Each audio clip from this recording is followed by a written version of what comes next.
In this video, I'm going to show you how you can pin a website on Google Chrome browser.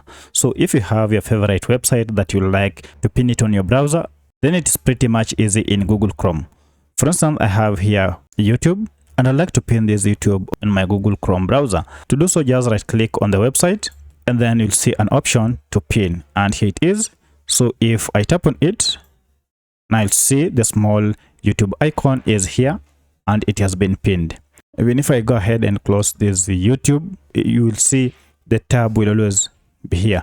So even if I go ahead and close the whole browser and search it afresh, you will see your bookmarked website is here.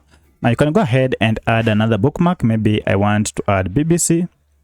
I can also go ahead and pin this website by tapping on pin. And now I have two websites pinned.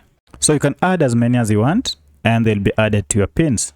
And now each time you open your browser, the first, you will see all the pinned websites on top here.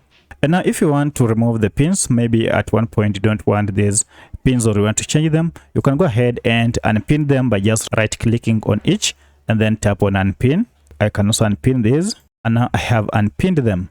Now that means that if I close these tabs, I will lose those websites forever. And you can see, unless I go search for them, I don't have a direct access to those websites. If this video was helpful to you, kindly hit the like button and subscribe to this channel to support me. Thank you for watching, and let's meet in the next video.